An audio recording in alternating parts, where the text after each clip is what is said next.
Le Brésil au bord du gouffre, manifestations et indignation après le décès de George Floyd, le retour de Demain nous appartient sur TF1, Jean-Marie Bigard au présidentiel de 2022, les démons de minuit à la sauce Jul, c'est parti pour les 5 infos. Alors que le Covid-19 sévit un peu partout dans le monde entier avec plus de 108 000 morts aux États-Unis et environ 180 000 décès en Europe, le président du Brésil, Jair Bolsonaro, est lui aussi frappé de plein fouet par le virus. Avec plus de 29 000 décès dans le pays, le Brésil est devenu le nouvel épicentre de la pandémie. Très contesté, le président qui va à l'encontre du confinement imposé par les gouverneurs plonge la population dans un flou total. Malheureusement, la propagation du coronavirus ne semble pas s'estomper dans le pays. En effet, selon une récente étude américaine, il pourrait y avoir environ 125 000 décès d'ici le milieu de l'été. Ce nouveau chiffre fait froid dans le dos. Des millions de tweets, des centaines d'articles, le hashtag Black Lives Matter, le décès de George Floyd a littéralement indigné la population mondiale. Depuis le mardi 27 mai à Minneapolis, dans l'état du Minnesota, des centaines de manifestations s'enchaînent pour protester contre la mort de l'homme de 46 ans. Elles se sont même étendues un peu partout sur le territoire américain, puis dans le monde entier et même en France, faisant écho à l'affaire Adama Traoré. Sur la vidéo prise d'un passant dans Minneapolis, on distingue l'homme George Floyd implorant un policier d'enlever son genou de son cou car il ne pouvait plus respirer. Une vidéo insoutenable qui prouve que le fléau des violences policières aux États-Unis n'est pas prêt de s'arrêter et qui a une nouvelle fois meurtri la communauté noire. La BBC rapporte néanmoins que les 4 policiers ont été inculpés sur le champ. Le décès de George Floyd a été requalifié en meurtre. Le policier Derek Chauvin a été inculpé pour homicide involontaire. Troisième info de la semaine, le retour de Demain nous appartient.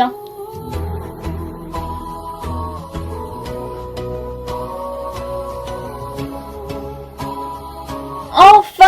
On connaît de très nombreux fans de la série qui vont être ravis d'apprendre la reprise de la série quotidienne de TF1. La série reprendra, suspense, le 15 juin prochain à 19h10 sur TF1. Une nouvelle qui s'est rapidement propagée sur la twittosphère et de nombreux pages fans ont relayé l'information. Le confinement avait stoppé le tournage, ils ont repris avec toutes leurs précautions. Préparez-vous donc à retrouver prochainement les aventures d'Alex et Chloé sur TF1. Quatrième info, le confinement a fait mûrir des idées chez certains de nos humoristes et c'est le cas avec Jean-Marie Bigard. Jean-Marie Bigard très actif sur les réseaux sociaux, notamment sur Twitter, où il échange très facilement avec sa communauté grandissante. On se demande s'il est à l'apogée de sa carrière humoristique. Doit-on prendre au sérieux les propos de Jean-Marie Bigard sur BFM TV? Quitte a dit. Si ça pouvait aider au peuple à avoir une voix sincère qui ne ferait partie d'aucun parti politique, oui, ça pourrait me tenter. La nouvelle s'est vite propagée sur les réseaux sociaux et on peut s'attendre à ce que l'humoriste de 66 ans tienne sa parole et se présente aux élections. Qui sait, on le verra peut-être prochainement dans le paysage politique. Moi je dis affaire à suivre.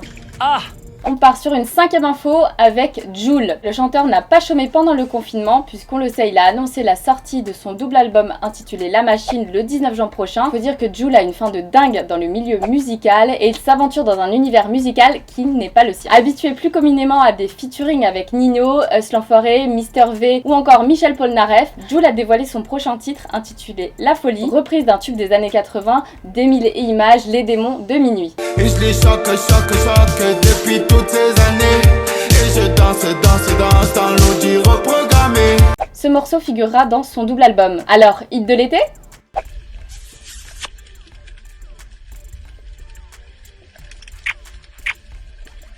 C'est la fin de ce premier numéro des 5 infos. Réagissez en commentaire et dites-moi vos avis. On se retrouve la semaine prochaine. Je vous fais des bisous.